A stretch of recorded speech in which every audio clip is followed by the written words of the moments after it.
بسم اللہ الرحمن الرحیم۔ پرخلوص دعاؤں کے ساتھ آج کی اس ویڈیو کا آغاز کرتے ہیں۔ انسان اپنے خیالات، احساسات، محسوسات، علم اور تجربوں کو دوسروں تک پہنچانے کے لیے روز اول ہی سے زبان کا استعمال کرتا آ رہا ہے اور کرتا رہے گا۔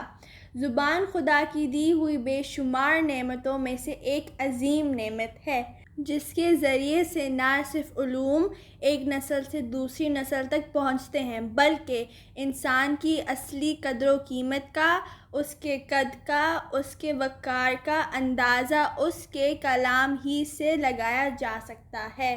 یہی وجہ ہے کہ آج کل اندازِ گفتگو کے طور طریقے، فن سکھائے جا رہے ہیں کہ بات کس طرح سے کریں، کس انداز سے کریں گے تو لوگ زیادہ توجہ سے سنیں گے، آپ کی بات میں اثر پیدا ہوگا، آپ کا کلام وزنی ہوگا۔ یہ سب نیو تھیوریز اور ٹیکنیکس ہیں جنہیں ضرور سیکھنا چاہیے، مگر میں تو آج آپ کو کلام کی اقسام یعنی ٹائپس آف سپیچز بیان کرنا چاہتی ہوں، جو ہمیں آج سے 1400 برس پہلے ہی ہمارے پیارے نبی صلی اللہ علیہ وآلہ وسلم نے بتا دی تھی، جن کی تعلیم ہمیں ہمارے پیغمبر صلی اللہ علیہ وآلہ وسلم دے گئے تھے۔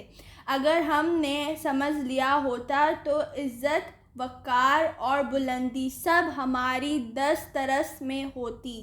امام علی علیہ السلام سے روایت ہے کہ حضرت رسول خدا صلی اللہ علیہ وآلہ وسلم نے فرمایا، کلام 3 قسم کے ہیں۔ نمبر 1 فائدہ مند کلام، نمبر 2 سلامتی بخش کلام اور نمبر 3 ہلاک کرنے والا کلام۔ فائدہ مند کلام وہ ہے جس میں ذکر خدا ہو، بے شک خدا کا ذکر، خدا کی حمد و ثنا، خدا کی تسبیح و تہلیل انسان کے لیے اس دنیا میں بھی فائدہ مند کلام ہے، اور اس کلام کی طاقت اور تاثیر اتنی زیادہ ہے کہ یہ کلام اس دنیا کے لیے بھی فائدہ مند ثابت ہوگا، اور خدا کی دی ہوئی نعمت یعنی زبان کا صحیح استعمال بھی یہی ہے کہ اس سے ذکر خدا کیا جائے، صحیح معنی میں اس نعمت کا شکر، خدا کی تسبیح و تہلیل، تلاوت قرآن کریم، فرقان حمید کر کے ادا کیا جائے۔ دوسرا سلامتی بخش کلام انسان کی خاموشی ہے۔ جی ہاں، اگر انسان دنیا کے فتنوں سے، فساد سے، لڑائی جھگڑوں سے، دوسروں کی دل آزاری سے، بدنامی اور بے عزتی سے بچنا چاہتا ہے تو اسے خاموشی اختیار کرنی چاہیے، کیونکہ خاموشی ہی واحد راستہ ہے جو انسان کو ان تمام فسادات سے محفوظ رکھ سکتی ہے اور سلامتی عطا کر سکتی ہے۔ رسول خدا صلی اللہ علیہ وآلہ وسلم نے ارشاد فرمایا کہ خاموشی حکمت ہے، مگر اس پر عمل کرنے والے بہت ہی کم ہیں۔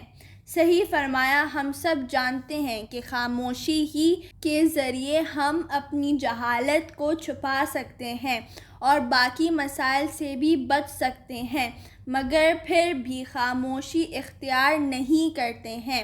خاموشی حکمت ہے، مگر افسوس ہم اس حکمت سے عاری ہو چکے ہیں۔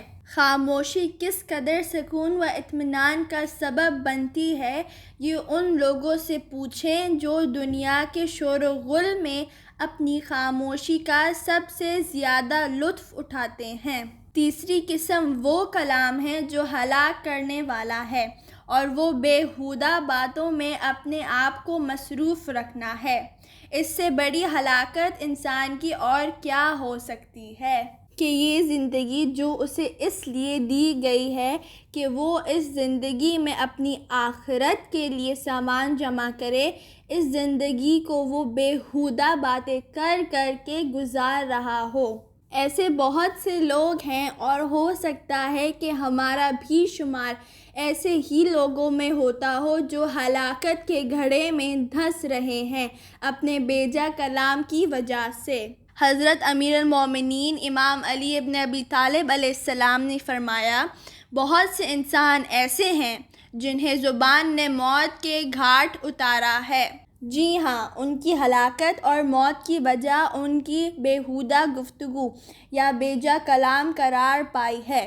اور وہ اپنی ہی زبان کی وجہ سے جہنم رسید کیے جائیں گے۔ حدیث نبوی میں بیان ہوا ہے کہ سب سے زیادہ لوگ اپنی زبان کی وجہ سے جہنم رسید کیے جائیں گے۔ نہ آنکھ، نہ کان، نہ ہی کسی اور اعضاء و جواہر کی بات کی، فقط زبان ہی کی وجہ سے بڑی تعداد انسانوں کی جہنم کے مکین بنیں گے۔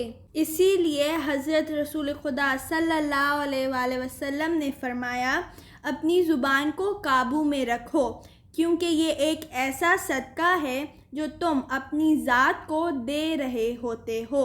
اسی لیے اے مسلمانوں، اپنے نبی کی اس حدیث کو اپنے قلب پر نقش کر لو، اور جب بھی بے جا گفتگو کرنے لگو تو اس حدیث کو دہرا لو، اپنے ہونٹ بند کر لو اور اپنی زبان کو اس میں قید کر لو، یوں اپنی ذات پر رحم کر لو۔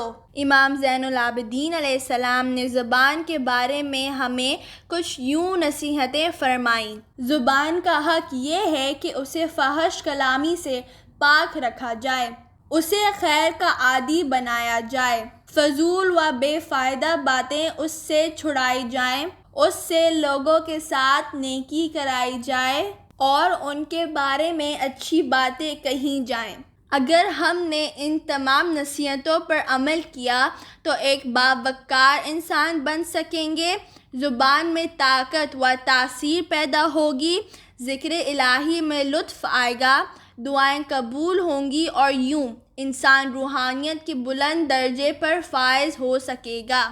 پروردگار عالم ہمیں تعلیمات اسلام پر عمل کرنے کی توفیق عطا فرمائے اور ہم سب کو محمد و آل محمد کے صدقے میں اپنی اصلاح کی توفیق عطا فرمائے۔ آمین۔ خدا حافظ۔